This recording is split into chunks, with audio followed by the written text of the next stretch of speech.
Good morning students. Today I shall be explaining to you chapter 6 English 2. So the chapter is verbs. Okay. So let's learn what is a verb. A verb is a word which describes the action in a sentence. That means it is the doing word. For example, I play football, they skip quickly, we eat spaghetti, Bob is 7 today. So the words play, skip, eat, is. These words are called as verbs because they show some action.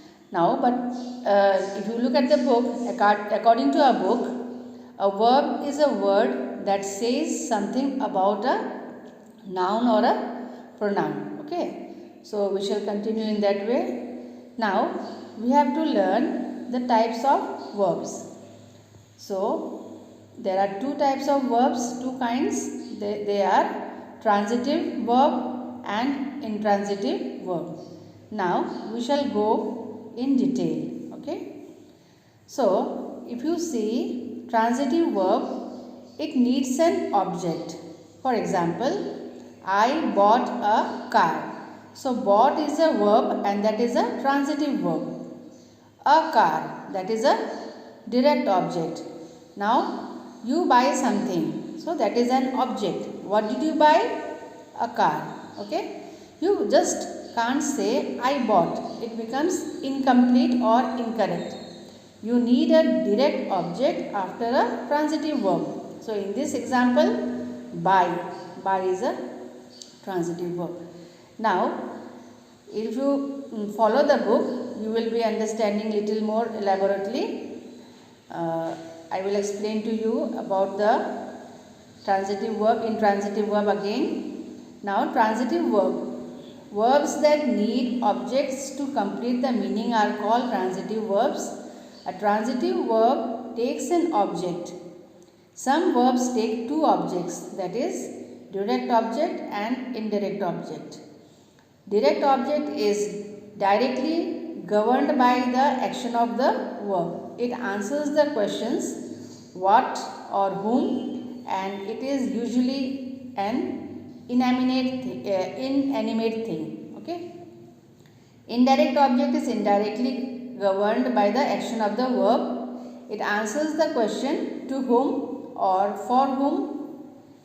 So it is usually an animate being. Animate means to make something more lively or energetic. Okay.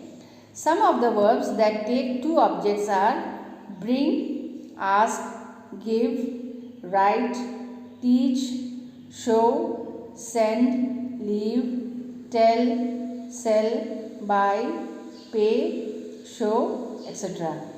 So, I would request you to go through the examples given in the book. You will be understanding little more better. Now, we shall come to intransitive verb. So, the next one. Now, it is totally opposite to transitive verb. Intransitive verb cannot have an object. Now, look at the example. The baby smiled. So, here smiled is intransitive verb. You cannot have an object after an intransitive verb. So, in this case, in this example, smile is the intransitive verb. You cannot smile something. Okay. Another example, we waited but nobody came. So, in this example, these two words, waited and came, are intransitive verbs. Now, we shall follow the textbook about the intransitive verb. Verbs that do not require an object to complete their meaning are called intransitive verbs. In short, an intransitive verb does not take an object. For example, dog barks, the train arrived. Verbs such as barks and arrive do not require an object to complete their meaning and are therefore intransitive verbs. Now, again, some differences. Some verbs can be either transitive or intransitive. Sometimes their meanings are different. The pilot flies the plane very well. So, here fly is what? So here you see that there is no answer. Okay. So fly is an intransitive verb. So once again I will request you to go through the textbook little more so that you can understand better. Okay. Thank you.